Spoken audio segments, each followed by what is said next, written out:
Hi. When my kids were babies, my husband and I would talk about how exciting the firsts were and how they were obvious. If they had never done something before and then they did it, it was a first, and we were aware of that. But on the flip side, the lasts never came with any sort of warning or announcement. Didn't know the last time I would breastfeed my babies. I didn't know that the last time I picked my daughter up was the last time that I was going to pick her up. My son, I can still carry, sort of. He's 7. My daughter's 12, and she's only about 2 inches shorter than me. If I wanted to pick her up, A, I don't think she'd allow me to, and B, my back certainly wouldn't allow me to. And that's okay. I mean, it's very natural for things to come to an end. We wear pieces of clothing for the last time all the time. We change our cars, we move houses, we change jobs, we change friendships and partners. And it's not necessarily a bad thing for something to come to an end. It tends to make room for new opportunity. But when you know that you have made the active decision that this time is going to be the last time, especially when it's something that has brought you so much joy, that you've enjoyed doing and that you've been doing for a long time, sitting down and actively knowing that it is the last time that you will do it, it carries emotional weight to it. And as I sit here today, in my mind, and for as far forward as I can predict, this is the last video that I will be filming for this channel. And that is not because of anything particularly negative or bad. It's not even one particular factor. This has been a long, slow, well-considered decision on my part. And I really can't pinpoint what the catalyst for it is. I just don't feel it in my heart anymore.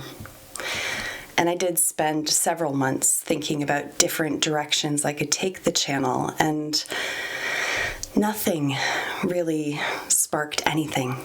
I have long stated that I don't want to be a review channel. I tried, and it's just not feasible for me. I don't want to have a constant influx of items coming into my house. I don't have the time, frankly, to put up reviews as quickly as possible, as many as possible. I work a full-time job. I have 2 kids. I have other hobbies that I do, and I just don't have the time to put in the amount of effort and work that it takes to have a successful review-based channel.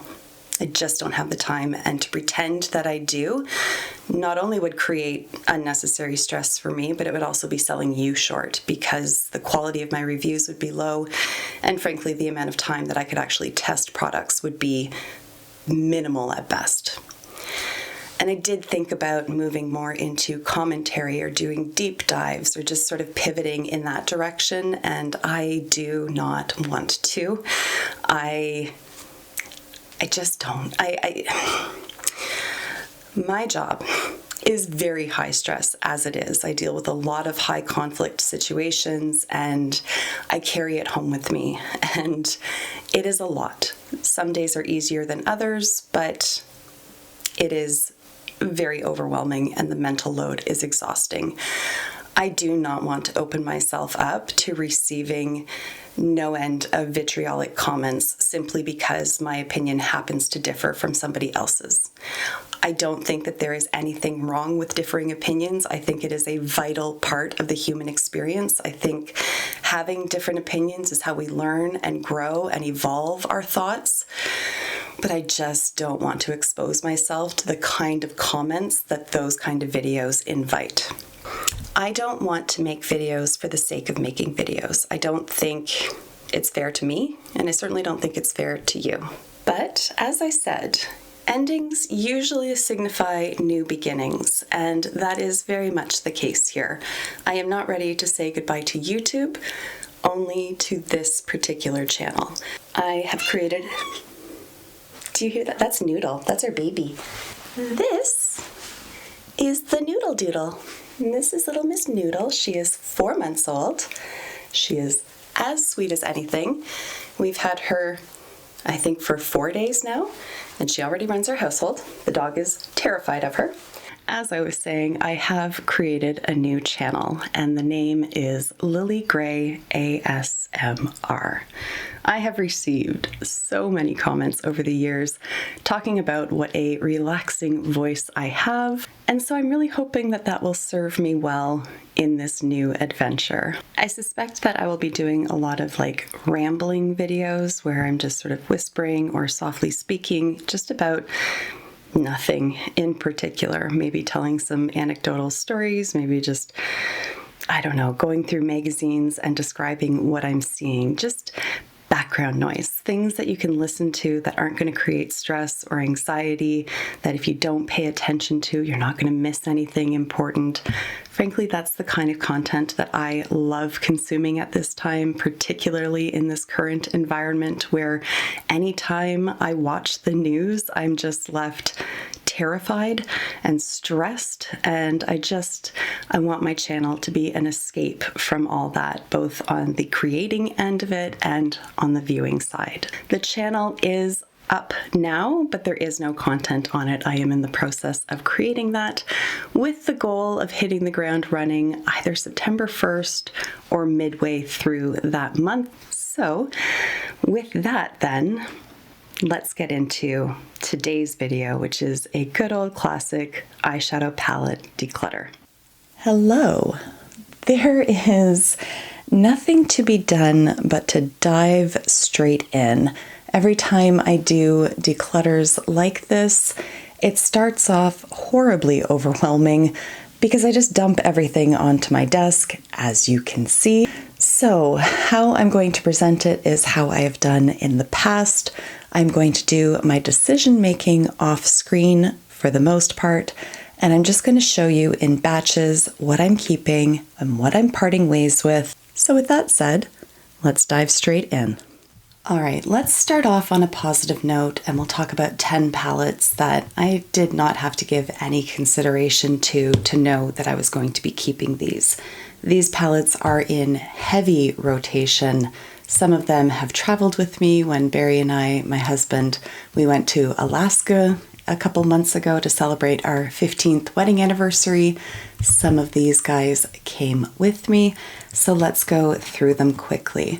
This one is from Makeup by Mario. It's the 4Play Everyday Quads in Nude 2. I do believe that this was limited edition and you can't get it anymore, which is unfortunate because it's just a staple palette. There's really nothing exciting about it, but it's just perfect for everyday wear. The deepest shade in here really isn't deep at all. This is just one of those palettes I can throw together and I know that it's going to blend out nicely. I know that I can't get over, ambitious with the deep shade, and it's not going to turn from a light run to the grocery store look to a smoky eye on me. As well, this shade right here is it's so beautiful. Very, very simple and yet effective at catching the light, bouncing it back and just adding a little bit of intrigue to the eyes. I freaking love this tiny little palette. Along the same veins is this one here from Kaleidos. This is the Cold Brew Quad. Very similar vibes to the Makeup by Mario, but you can see that the deepest shade is a bit deeper, and so this one is more versatile in my opinion than the Makeup by Mario because you can go in very light-handed, but you can also really build up the sparkle or intensify the shades as well. I love the versatility, especially when you only have 4 shadows to choose from. These are all going to be sort of variations on the same theme, neutral palettes. You can play them up, you can play them down, easy for every day. I do work in an office setting. I tend not to go for colorful eye look at the office. I don't see anything wrong with it. I have done it in the past, but just where I'm at right now in my own personal aesthetics, this is what I gravitate towards. So we have another small palette here from Natasha Denona. This is the Mini Glam palette, and you can see it's well loved. I've got a couple little pieces flaking out here, but nothing that a little bit of pressing down can't fix. And then we'll just toss the remaining little bits here. But again, I don't think I need to add any more commentary on it. You can probably guess why it is that I'm keeping this. If you've been around for a while, you may remember just how much I love this palette. I have raved about it every time I've talked about it. Again, no surprises here. A very easy everyday palette. Another Makeup by Mario has wormed its way into my favorites. This is the Ethereal Eyes palette. I don't feel like this had a very positive reception once it was released. I don't think people really enjoyed this palette, but I certainly did. You can see just how much use I've gotten out of it. I think what people didn't love about it is that the mattes are what I'd call gentle. So it's not that they're powdery, it's not that they blend away into nothing, it's that they just don't show up as opaque as one might expect looking at them in the pan, which again, for workwear and going to the office, I love. It is buildable, but you're not going to build it up to this shade on the eyes. The sparkles, I think, the shimmer shadows, I think, are really pretty. They certainly do stand to have a bit of setting spray applied to them to really boost the impact of them. But overall, again, it's just an idiot-proof palette, and I love it. Then we have an old favorite here from Viseart. This is the Cashmere palette, or say it with a much nicer French accent, if you will. Again, easy, everyday sort of eye looks. I do like that there is a little bit of a tonal difference, so it's not just hitting all on brown. There are some purples in here as well, although again, gentle purples, which just makes it perfect for wearing to the office for me. We've already seen the Mini Glam palette, so I'm sure it doesn't come as any surprise that I am keeping the full-sized version as well. Again, just a very, very beautiful palette. Also very similar to this one. This is the Sultry palette from ABH, and again, another palette that has received a lot of love over the years from me, and I have no intention of departing with it anytime soon. Likewise, we have the Soft Glam palette, also from ABH. Again, you have a little bit more of a variety in terms of the tones that are in this palette, but again, it's still hitting on that very safe sort of note, which is what I'm vibing with these days. And then finally for this little bundle, we have this palette here from Christina Sacalius. This is the, I don't know how to pronounce it, Luce del Sol palette.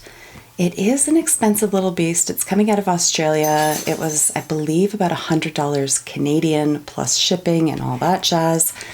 But it's one that I have absolutely never had any buyer's remorse on. I'm trying to get it so that the lighting actually does it justice, but it's just not. These shimmer shadows are richer in real life than they're looking on the monitor. I think you can hear my dog jingling her collar in the background there. Just so easy to use, and I love that everything is very complementary. So I don't have to expend any amount of mental energy trying to figure out how to pair the mattes with the shimmers. It literally, you could pick any of these shades, slap it with any of these shimmers, and it's going to work. And I love that, but it's still versatile enough, especially with the different tones in the shimmers and how different they are one from the next with very clear differentiating undertones. I love the versatility in this palette. And once more, the mattes are just a dream to work with. So smooth and pigmented, yet not overly pigmented to the point where, you have to spend a ton of time blending. The shimmers are beautiful. Like it was money well spent on this palette. And with the good comes some bad. Maybe I shouldn't put it that way. These aren't necessarily bad palettes for the most part. There are a couple little outliers, but regardless, these are palettes that just do not get used for a variety of reasons. So I did say there are some that are not great. This one from House Labs, this is volume 2, the Super Neutrals. You know, I did do a review on this at one point. I mean, it's been so long since I filmed a review. And I remember pointing out that the mattes are a little lackluster in here. They really just, I mean, if the Makeup by Mario palette is gentle, these are verging on weak. Not quite there, and certainly workable for how I like to do my makeup these days, but it's still just not a palette that I pull from. This palette as well from Huda Beauty, this is the Cool Matte Obsessions palette. This one is objectively bad. So the color story in here I love, but there are a couple cream shadows in here. The only thing that's kept me holding on to it for as long as I have are the mattes, because I do think the Huda Beauty matte formula is a good one. But these cream shadows, they're terrible. These bunch up, they disappear over the course of the day. They do not look good after even just a few hours of wear. And nothing I have been able to try with them has helped. They're just bad shadows. And granted, it's only 2 out of 9, but I just don't reach for this palette. These are like the nice mid-tone shades that would sort of balance out the light and the deepers. They would be very good transition type shades and blending colors, and they're unusable. Then we have this palette here from Flower Beauty, the Jungle Lights palette.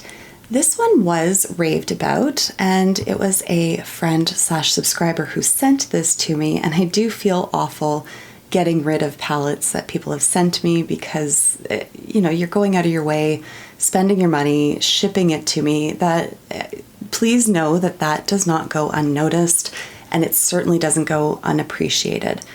However, I just don't reach for this palette, and in fact, pulling palettes out for this today, I had forgot that I actually had it. That's how underused it is. So I'm going to offer it to my daughter. If not her, if she doesn't want it, one of her friends likely will, because it is a good palette. I just don't use it. Here from Odin's Eye, I don't know the proper pronunciation. I'm going to call it Soulmane because that's what it looks like to me. It's just color story. It's not a bad palette by any stretch. I just don't reach for these tones, and so I don't need to keep this. All right, then we have the Pumpkin Spice Second Slice palette from Too Faced, which I bought because of the color story in here. I love warm tones. I love a play of orange and purple. It looked like my kind of palette. And from previous experience with Too Faced, I expected it to be a good palette. It's a disappointing palette. The shimmers, not particularly shimmery. The mattes, a little bit on the powdery side. I have not refreshed my memory on this because I have not used this palette months, maybe a year plus, if I'm being honest. So it's time to try to find it a new home because it's not going to get used here. Not quite as egregious as the Too Faced, but I'm also just not a huge fan of the Sigma formulation. I've had a few of their palettes and they're okay, but they're not the kind of palette that, you know, I use it and then I go to the site and want to see what other options there are, and I want to build my Sigma palette collection. They're just kind of middle of the road for me, and this one just doesn't really bring anything special to the table, and I ignore it all the time, so I don't need to have it living in my house anymore. Let's skip to this one. So this has been living in what I call my makeup purgatory drawer. So when I go through and do my declutters, there's inevitably some palettes that end up in a maybe pile, and I don't really know if I want to commit to decluttering them, but I also don't really know if I'm actually going to use them again, so they go into purgatory. Subculture's been living in purgatory for freaking years at this point, because every time I do a declutter, I'm like, it's got such a pretty color story. It's like autumn in a palette. I love it. It speaks to my soul, but this is the biggest pain in the dick to work with. It truly is. I don't even necessarily think that it's the shadows themselves, although the deeper shades are objectively difficult to blend out. Not impossible, but this is not a slap on and go kind of palette. You really got to put some effort into it. I think the bigger problem is just the actual shades themselves, the actual colors do not play well together. So when you're blending this shade on top of this one, it turns muddy. Likewise, blending this with this shade, muddy. So no matter really what you do, unless you make it like basically a single matte and a shimmer kind of look, it's really difficult to get a cohesive, clear eye look out of this where you can really see the differentiation in the shades. I'm not going to say it's impossible, but it requires far more effort than I'm willing to expend on it. So I am finally going to pull the plug on this one and move it on out. I've got another Odin's Eye palette here. This one is done in collaboration with Tina, the Fancy Face. And it comes down to color story for me. It's just not something that I think I have ever reached for. And that's absolutely no disrespect to Tina. I'm sure this was a very exciting opportunity and she put a ton of hard work into it, but it just isn't for me. Same with this palette here from Juvia's Place. It's just a little quad called the Rebel Army. And it's just really, really deep greens. Green's not something I tend to really go for in any event. I wouldn't say that I never do, but if I do, it's going to be a brighter green than what we have here. And then lastly, for this little pile, we've got this palette here, Bold and Beautiful from C Color Cosmetics. Don't know. Don't remember buying it. Don't remember the brand. Have never used it. It's bright. It's colorful. These are not the kind of shadows that I think I would actually apply to my eyes. Like, it's just not the kind of glitter that I go for anymore. Like, you can see it is, if I can figure out physics, there we go. As you can see, like, they're bigger particles in there. It's not just a shimmery shadow. It's not to say they're not pretty, it's just not what I wear anymore.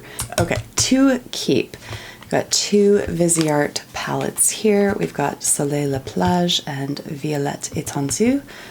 And it's just a very pretty sort of summery palette, yet not so summery that it doesn't get used in the winter. And I do really like the Viseart formula as well. And then this one is just a very pretty palette, especially this purple right here. I don't think I have anything else like that throughout my collection. Next up, we've got the Saga of Freya from Odin's Eye.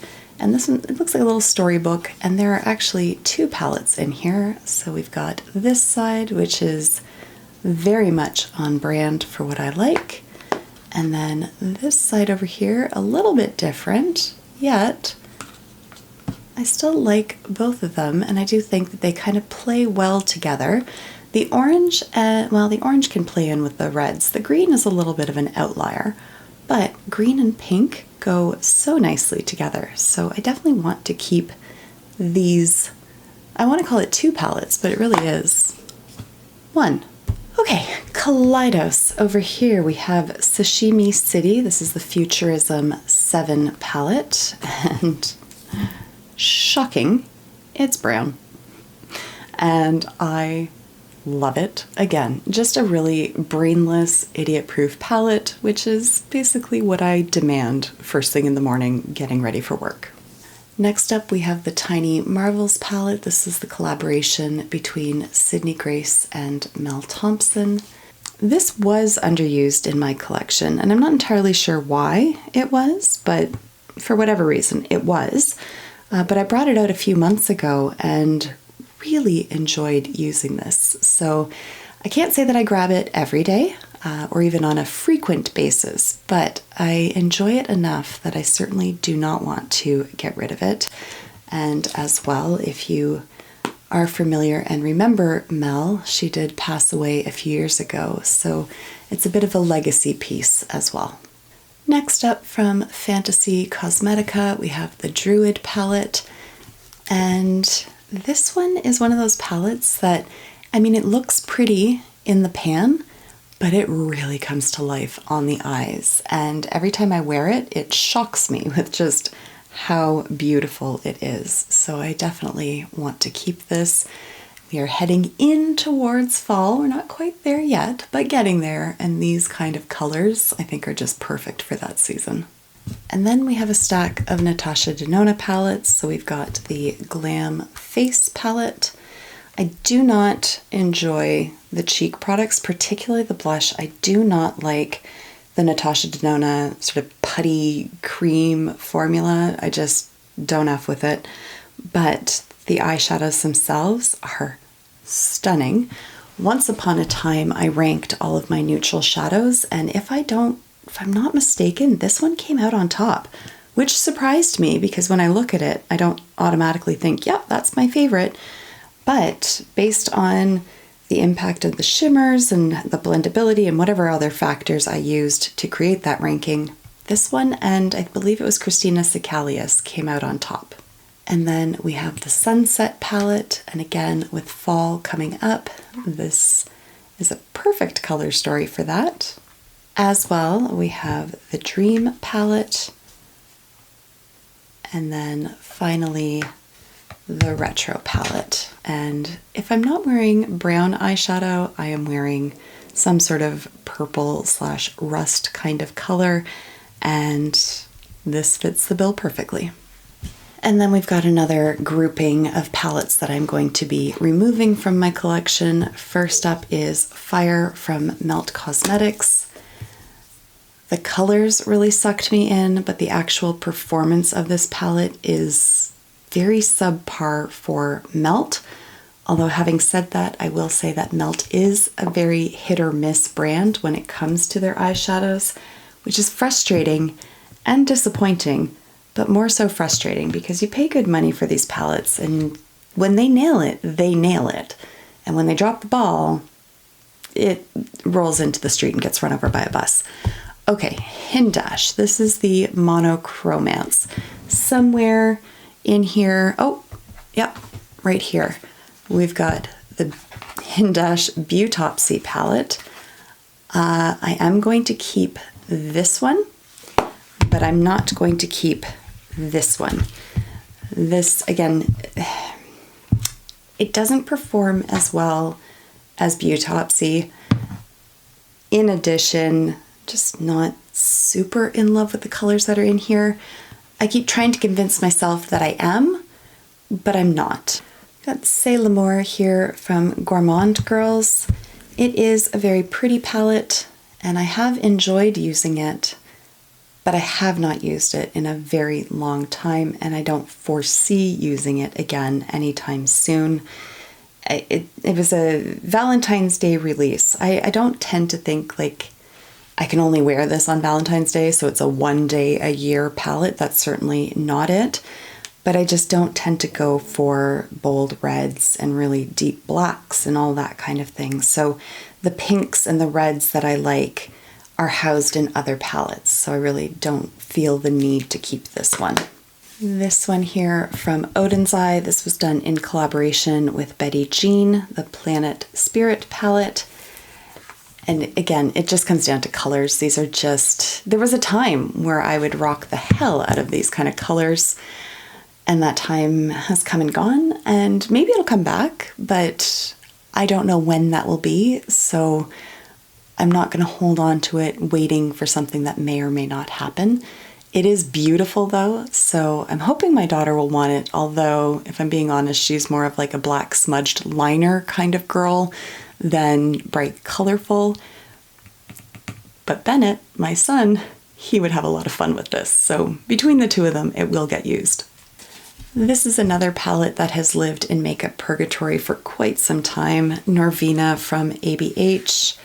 I keep saving it because I want to like it, and yet I just don't, because I can't create the kind of looks with it that I particularly enjoy using or wearing, so it's time. Okay, Rare Beauty. This one is Give Yourself Grace. Again, it's a palette that I want to like, and I didn't necessarily dislike it. If you kind of break it down into its component parts, the shimmer shadows were fine, the big central glitter is very pretty, and the mattes do perform nicely as well. But put in conjunction with itself, and keeping in mind my earlier comments that I don't really tend to pull multiple palettes or multiple singles to create looks, this to me is more of a collection of, not necessarily a collection of individual shadows, collection of finishes. And I don't find that it's very cohesive in and of itself. And so it just gets overlooked and I just always reach past it. Rose Metal from Lois Cosmetics. Very pretty color story. I can't really explain why I'm not going to keep it. And I think what it comes down to, hold one second. I'm going to bring back retro. I think what it comes down to for me is that when I'm looking for rosy tones, I'm going to pull retro over this one every time. Natasha Denona Love Palette. I feel like I should love this because of the colors that are in there, and yet I don't.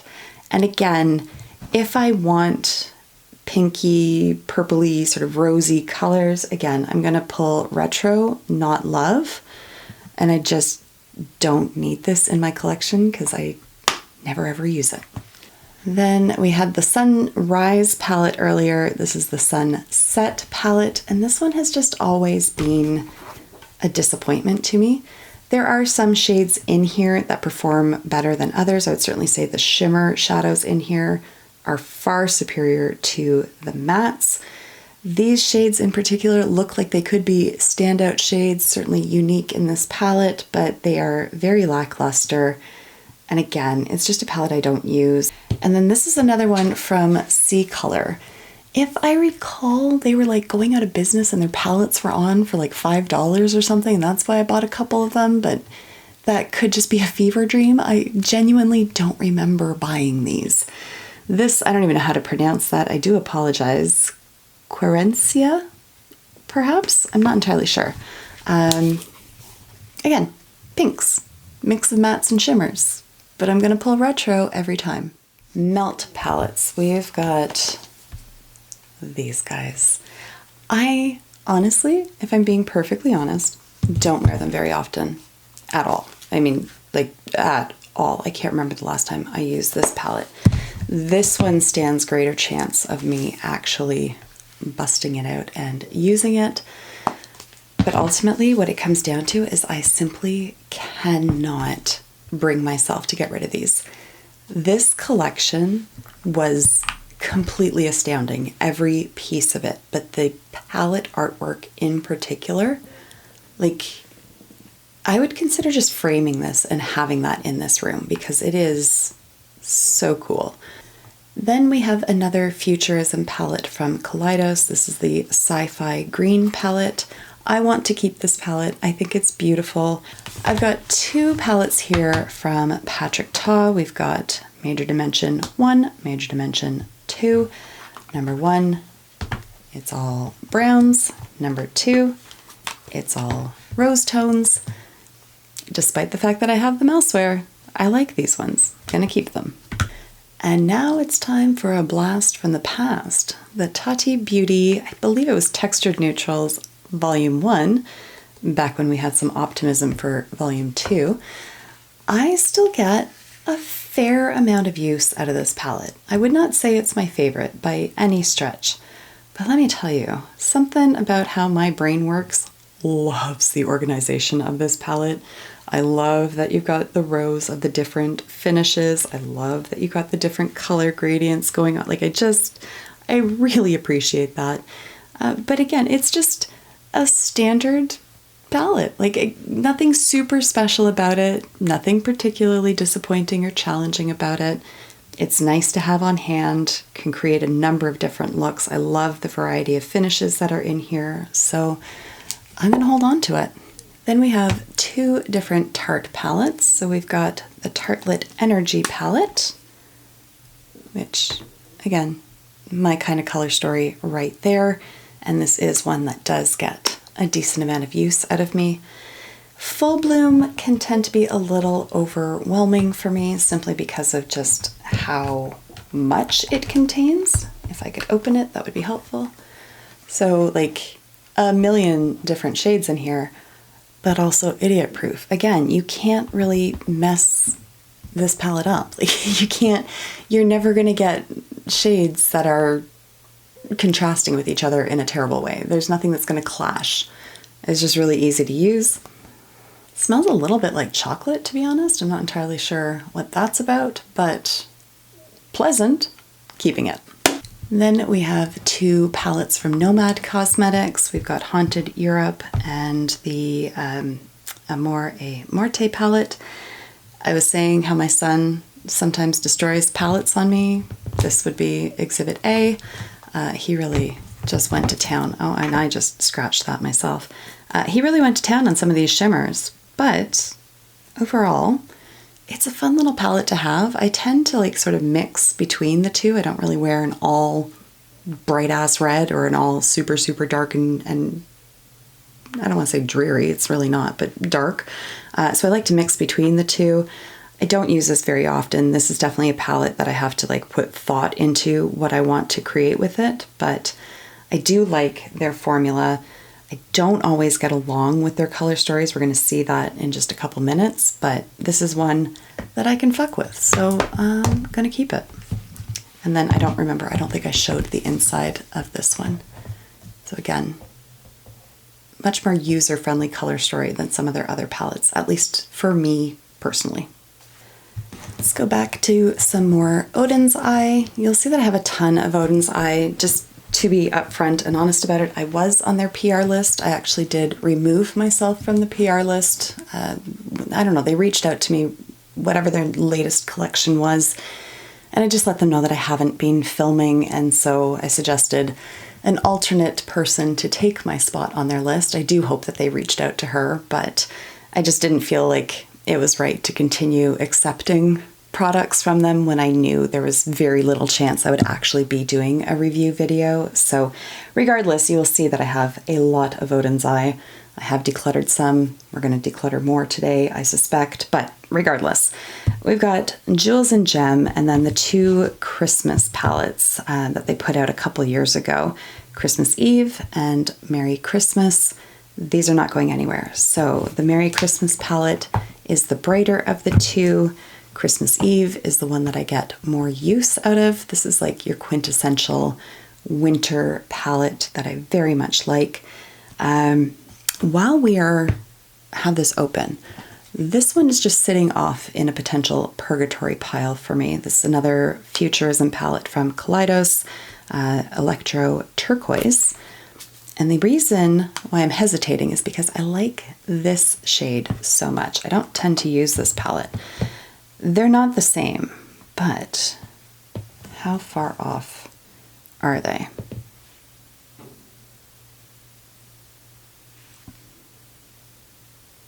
I mean, definitely different colors. One is significantly more green than the other, but very, very similar finishes.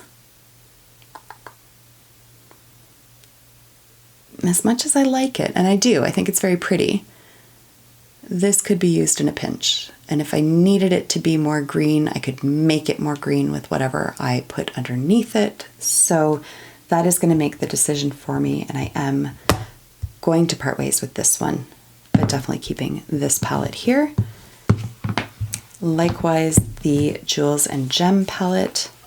Again, this is one that they sent to me in PR, and then I got so overwhelmed with makeup coming in and trying to review things and whatnot that I'd set it aside. This one, and there's like a stones and something somewhere in here, we'll come across it. And I was like, I love this palette, and totally forgot that I even had it and had never used it. So that's why I do enjoy doing this process, as much of a pain in the ass as it is. It's very helpful to just reacquaint myself with what I have, and I still love this. So those three have earned their spot on the shelf. Okay, and then we have these two here, so Just Peachy mattes from Too Faced, and then another Lowest Cosmetics one. This is Meet Me in the Underworld. I just love how like deep and moody these shades are. I really like this palette as well. I mean, I've had this one from Too Faced for years. Like, I bought this when it released, but I still use it and I still like it and it still performs well. So that's part of the reason why like the pumpkin spice palette that I talked about earlier was so disappointing, is like they can do mattes well. They just didn't in that palette. So gonna keep both. Okay, and then we've got another few palettes that we are going to say goodbye to. This is just a little guy here from Lottie London. This is one that I did receive in PR. They don't reach out to me before they send me stuff, and it's very sporadic. Like maybe twice a year I receive a little package from Lottie London. It always takes me by surprise because I always forget that I'm on their list. I have no idea how I got on their list. They do have some very good things, and I have been impressed with a lot of the products that I have tried from them. And it's not that I'm not impressed with this particular palette. It's just, it's not a palette, a color story that I would reach for. So that's the only reason that I'm going to part ways with that. And then we do have another of the Futurism palettes. I mean, when I went hard for these, I went hard. I think there was only ever one that I didn't get my hands on, and it was all neon shades. This one is Astro Pink number 3. It is a pretty palette. I have enjoyed it in the past, but it's just not anything that I reach for now. Lorac Unzipped Elegance. I want to love this palette, and I just don't. I think if this shade was a matte, this would be a cohesive palette to me. But it's not, so it's not. I really like the shimmers in here. Lorac is one of those formulations that it really comes to life once you apply it. They don't really look like much in the pan. We'll get to that, like eventually we'll come across these kind of palettes. They really don't look like much in the pan. Once they're applied, something transforms in them and they look beautiful. That's the case here as well, but these shimmers are gorgeous. It's just, again, I don't reach for this because this isn't a matte. I wish it was. That's, I don't know. It is what it is. I don't apologize for it. So it's very much underused. I do not even want to keep the brush because I don't like double-ended brushes. Storing them is just a pain and they always end up getting really splayed. So hopefully I can find a new home for that one. Another Gourmand Girls palette here. This one is Spooked. And again, it just comes down to the color story for me. My days of colorful makeup, I don't want to say that they're past me or that they're behind me. Perhaps there's some more in the future, but it's just not something that I do currently. And it is what it is. Like, it's not that I made the active choice. It's just my tastes have changed. And so whereas a palette like this used to fill me with a lot of creativity and spark a lot of different looks coming together in my mind, I look at it now and I know that I won't wear it. So as much as I think it's very pretty and fun, I won't wear it. Okay, and then Nomad. So I had said about Nomad how some of their color stories just really don't work for me. And this is a prime example. This is the Land of Fire and Ice palette, taking inspiration from Iceland, one of my bucket list destinations. I need to go at some point in my life. And it's so cute, and I want to love it. And there are individual shades in here that I do love, but when I look at this palette, I just draw a blank. I just don't know what to do with it. And that is entirely on me and not on the palette, because The shadows themselves do perform really nicely. I really like their formulation, and I do find that it's consistent one palette to the next. But this is just one that has always stumped me. And again, I could keep it and use this shade with a different palette and this and that and the other thing, but I don't do that. So I know that I'm not going to do that. So it is time. As much as I love it, as beautiful as the artwork is, it's just time. Let's go through my mini palettes. I do have an entire drawer dedicated to the minis, and it has become quite full. And there are some that just keep getting pushed further and further and further to the back. The dividing line is here. So let's talk the ones I'm going to part ways with, and then I'll show you the ones that I'm going to keep. So I've got two little guys here from Hard Candy. Honestly, these are like good performing little palettes. They have impressed me. I think they're like $3 Canadian each, and yet very impressive. They remind me of the ones from e.l.f., these little guys over here. And I really like that they have a mix of finishes within a quad. I like a quad, I do. I think it's just the right number of shades if it's done well. Both of these are, I just don't need them. So we're gonna come across another blue themed palette in this pile over here, and that is the deciding factor for me, is that that one has just that much more versatility to it. So I don't need both. Passing this one along as well. I just have so many neutral palettes, as you're probably picking up. I don't need this one. Sigma, I've made my thoughts on Sigma known. I don't dislike the quality of this palette, but again, I'm gonna go for Retro from Natasha Denona before I'm ever gonna think to grab this one. Got another quad here from Juvia's Place. This is called the Disco Party, and I have been keeping it because I really like these two shades. These two, I could take or leave. I never use them. I really like these two. Actually, I really like those two.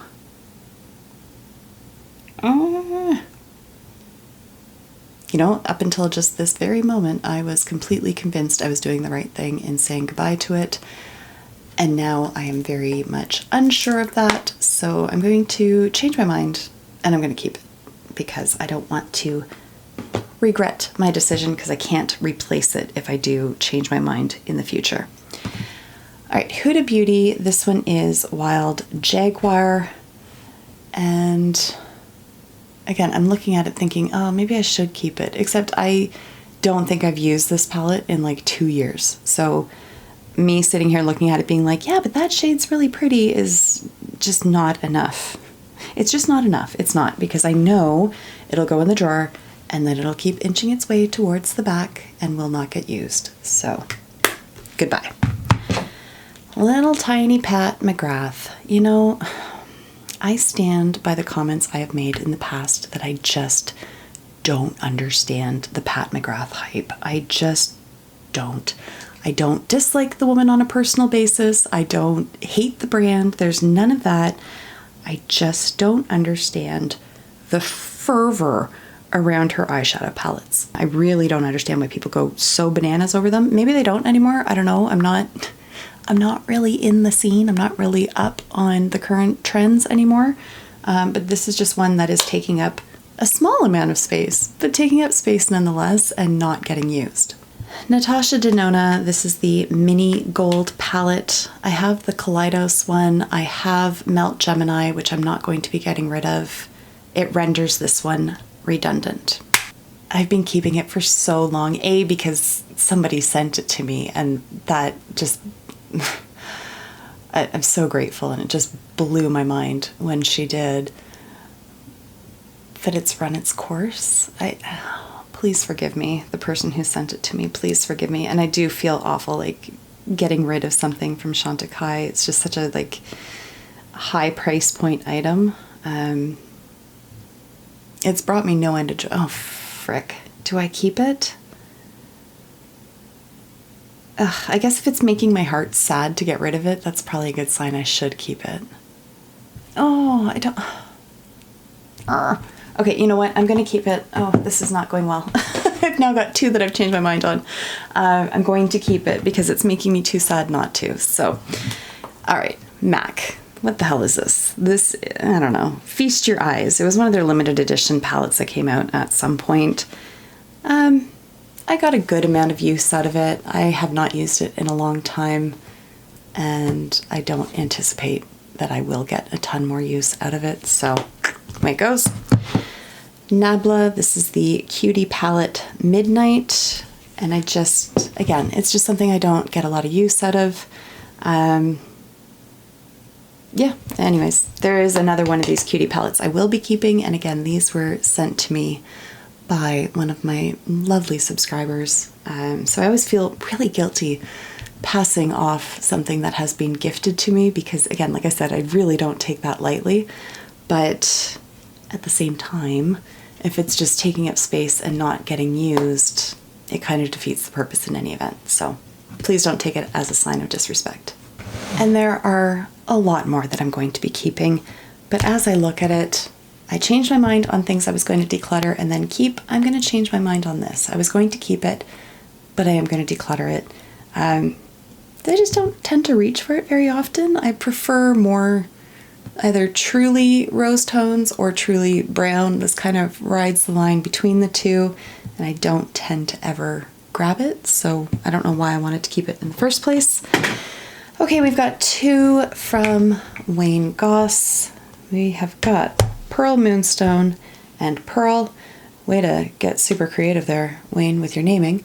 But it is pretty. It's different to what I have in other palettes. Love this shade. Keeping that one. And then this is Pearl. Again, just one of those like super easy to throw it on and out the door and away you go kind of palettes. This one is a fairly recent purchase for me. Within the last 5 months or so, I'd say. Makeup by Mario, the Master Mattes Neutrals palette. And there it is. I tend not to do a lot of all matte looks, but I have been leaning more towards that recently. But I do have to kind of fight the urge to add some sort of sparkly something on top, but it's usually just the highlighter that I'm wearing in any event. So this one is super easy and does get a lot of use. I showed this one briefly. This is from e.l.f. It is Cream and Sugar, and there's nothing fancy about it, and yet it is just perfect. Like when we are spending the night away from home, which doesn't happen very often, but when we do, this is the kind of palette that I like to just throw in my overnight bag and take with me because it helps me feel polished, but as you can see, doesn't take up any space. Another little Viseart palette here. This is the Paris Étoile palette. Does not get a lot of use. It is very deep and dark, and it's hard to sort of move away from that because there's really nothing in between. Like there's this shade here, and then it's all dark. And yet, especially coming into winter, I mean, we're not coming into winter, it's August, but I'm Canadian. We live just knowing that winter is coming at some point. Like that is our mindset. Yes, it's 40 degrees today, but winter is coming. So anyways, this is the kind of thing that I can see myself getting more use out of as the days get shorter. This is the other Nabla palette that I do want to keep. This is Analog, and the color story is just definitely more what I would reach for than the blue palette that I showed earlier. BH Cosmetics. It has been a minute and a half since I've even been to their website. I don't even know if they're still producing makeup at this point. Once they went bankrupt and once they were bought out by Revolution, I lost all interest. But I really did go hard on these gemstone palettes that they released whatever year that was. They did one every month. I have since decluttered all of them, I believe, except Citrine. And it's not really a color story that like I get a ton of use out of, but this is like September, October in a palette. It just screams sunflower, and I really like it. I think it's really pretty. I even like the pressed glitter in here. I always mentioned that when I was reviewing these palettes, that it's a pressed glitter and yet it's not flaky and dried out. It applies really nicely. I really like this little palette here. Do have another hard candy one here. I was saying earlier about greens, that if I wear green, I want it to be a little bit brighter. This one fits the bill. I don't wear it very often, but I have enjoyed using this one. Again, these little hard candy palettes are fantastic, especially for the price. This was the turquoise palette that I was referring to, why I wanted to declutter the other hard candy but keep this one instead. As you can see, there's just more shade options to choose from. This one's from ColourPop, the High Tide palette. And then we do have one more ColourPop over here, the Star Wars Mandalorian palette. Like, it's adorable. I think this was called The Child, yes. And I mean, it's super adorable, don't get me wrong. But I really just like the color story that's in here. I really like these shades, so I'm gonna keep that. I have two palettes here from What's Up Beauty. I don't feel like they get a lot of attention in the beauty world, and yet they do have some fantastic items, especially their makeup brushes. Their brushes are phenomenal. I really am waiting for them to come up with face brushes, but their eye brushes, so good. Haven't had any issues with splaying or shedding or anything. Here's one of them here. I've been using this, God, at least a year. I want to say like 2 years. Washed it a million times, still holding up. I have a whole whack of other ones, but this was just the one that I saw first. But the shadows themselves are also very nice. I think they started off as a nail polish brand, but they've been branching out more and more into makeup. And I can see why. They're doing a really good job doing it. Okay, next up we have Supreme Nudes, the Quickie from Artist Couture. Nothing super special to write home about. No, you know what? I'm sitting here hemming and hawing thinking maybe I will part ways with this, but this shade in particular, I really like how cool toned it is, and then it plays off really nicely with this one. Like I like that this palette, I can lean more cool toned with it. I can go warmer. I do like that, especially in a small palette. So no, I am going to keep it. And then I got 3 Dior palettes here. Pink Coral, I don't know how to pronounce it. This one is Tutu. And then Soft Cashmere is over here. If I could only keep one, it would be this one. But I do really like these two. This is one I don't use ever, really. Oh, why am I keeping it then? I don't know why I'm keeping it, but I am. Okay, I'm starting to lose steam, in case you can't tell, and yet we still have probably a good 40 to 50 palettes to go through, so Okay, Kaleidos. This is one that I was on their PR list, so I did receive a lot of items from them. I haven't officially removed myself from their list because honestly, Kaleidos is a brand that I would post about if they continued to send me items, because I really love their eyeshadow formulation. Actually, I really love everything I've tried from Kaleidos. Like their lip clays, their like liquid lipsticks, so good. I have their glosses, so good. Like, this is just a brand that I adore. I truly, truly do. So I'm not gonna go through all the names because they don't print them. Oh, they did on these ones. They learned. It was this variety that they didn't have the names, and I just can't be bothered to look it up. But there's the black one with the super sparkly sort of gunmetal kind of shade here. This one is Venus Trap.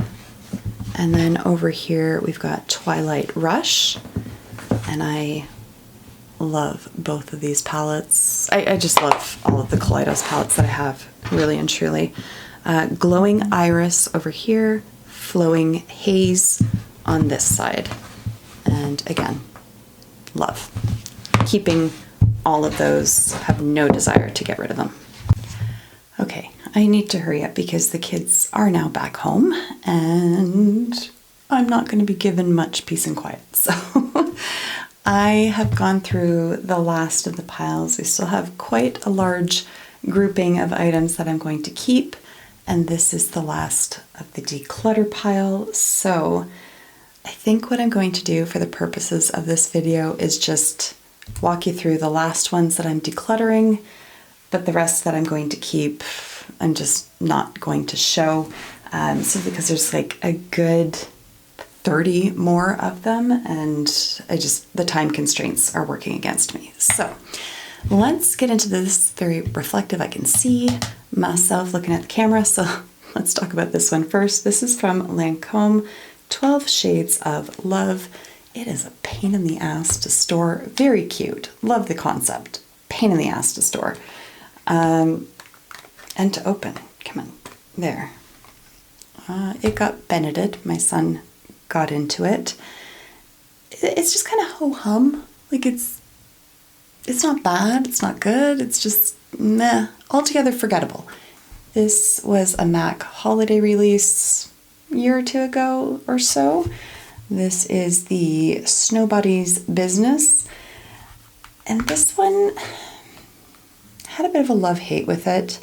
I did like these shades in particular because they apply far less intensely than they look in the pan. And so they're just sort of a wash of a cool toned color. Sorry, I'm losing my mind.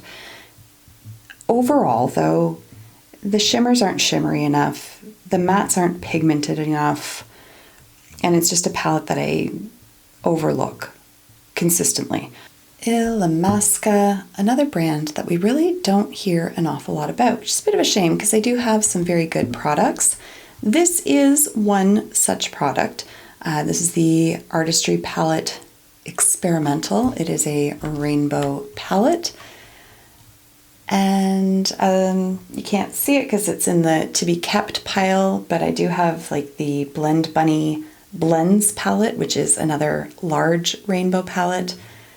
And I don't use colors like this more than a handful of times throughout the year, so I'm good just keeping the Blends palette. I don't need both. Danessa Myricks. This is the Defining Neutrals Groundwork palette. I should have known. I really should have known, because the larger pans that you see are cream shadows and then the small ones are powders. I just don't get use out of this palette. I do like, I don't know, I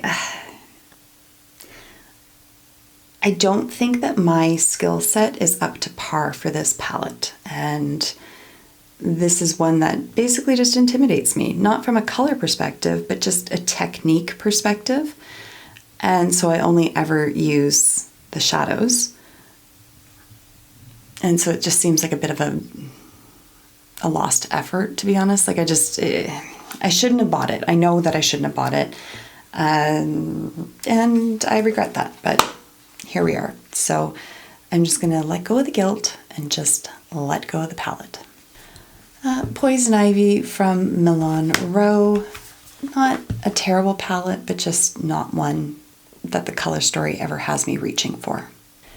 This is another palette that has been living in makeup purgatory forever, and I want to like it more than I do because people still rave about this palette, and I just can't seem to make it work for me. If I didn't say, this is the Jackie Aina and ABH palette, released ages upon ages ago, and for most of the time that I've had it, it's been in a state of purgatory because I don't know what my block is with it, but I just don't get use out of it. Huda Beauty Mercury Retrograde. I genuinely dislike the packaging on this. Like, we know what you look like. Get your face off of there. You could have gone in so many different directions, but regardless, it is an okay palette, and there certainly are some standout shades, in particular this one here called Nebula, but for the most part, I just never think to pull this one off the shelf. And then even when I do look at it and then open it and look at it, I just wish there's a little bit more variety in terms of the depth of the colors. Like there's dark over here, arguably dark here, but then everything else kind of hits along the same note. And so I just don't ever feel inspired by this one. All right, this palette here is between Glamlight and Michaela. And honestly, I can't open it up without hearing her voice going, Kim Kardashian. And I despise that woman, and I cannot separate the art from the artist. I just can't. And now with my tastes in makeup changing, and I'm no longer reaching for colorful shadows on any sort of regular basis, I really don't need to keep this palette, and I just cannot abide that woman. So this one's getting decluttered. I'm gonna put these 4 together like this. I'm not keeping any of them. I frankly don't even want to go into the reasons for it. I think I had said at one point in a video where I talked about palettes I would never declutter. I think I had included this in here, but that just goes to show that things can change. Okay, another BH Cosmetics, a Christmas release from whatever year it was, the Lit List. And it's just giant and overwhelming. I don't reach for it. I did like it at the time. I have long been a fan of BH Cosmetics and their formulation, but I just don't use these particular colors, and it's not worth keeping such a huge palette for the smattering of shades I would reach for. Another BH Cosmetics, this one is the Paris palette, and I just have very similar shades to this in other palettes, so I don't need this one. It's a bit redundant. Likewise, Colored Rain Queen of Hearts. This is another one that I've fished out of the Purgatory drawer, where it has lived and not been used since I put it in there the last time I did one of these declutters, which was probably around Christmas time of 2023. So I think that's a clear indicator that I don't need it. We've got one more Odin's Eye palette here. This is the Snow Dream palette. And it just isn't a color story that inspires me. It's not very cohesive in my opinion, and I just don't get any use out of it. And then last but not least, we have the Natasha Denona Retro Glam palette, which again, I have regrets about because I should have known that this was not going to be my kind of palette. There's a lot of more pastel and softer leaning shades in here, and that just does not look good on me, and I don't enjoy using it, so time to let that one go. Like I said, there are quite a few other palettes that I am going to be keeping, but for the purposes of this video, and given how emotionally exhausted I am now, decluttering is a process. I'm not going to go through all of these, so I apologize if that disappoints, but we've gone through a lot of palettes. So I'm just going to do a final tally, come back, and then say our goodbyes. I am back with the final count. So I started with 159 palettes, and I decluttered more than I thought I would. I got rid of 52, leaving me with 107, make that 108. I always do enjoy doing that declutter process. It's a beast while you're doing it, but it really reacquaints you with what you have and really helps you establish what it is that you enjoy versus what you don't. And if you do it in a very mindful way, you start to see sort of patterns emerging of what it is that you keep buying. Also, I did this with my closet. I color coded and realized, despite the fact that I think blue is my favorite color, my closet reflects that green is, and I do not need any more green items in my life, despite the fact that apparently I love it and I am attracted to it like a crow to something shiny. So I do encourage you, the next time you do a declutter of any sort, whether it's clothing, makeup, dishes, whatever, look for those patterns that you tend to fall into. You might not even be aware of them as you're purchasing, so that the next time you see one of those items for purchase, you can just have a moment, give yourself a beat to see, am I buying this simply because it falls under that umbrella of things I love, i.e. green, or is that something that is unique to what I already own and fills a void that I don't have? That's just some unsolicited advice to end this video on. So once again, thank you so much for years of support and positivity and kindness, not only to me, but to each other in my comment section. I don't even need to remind you because you guys already are decent human beings. Thank you and goodbye.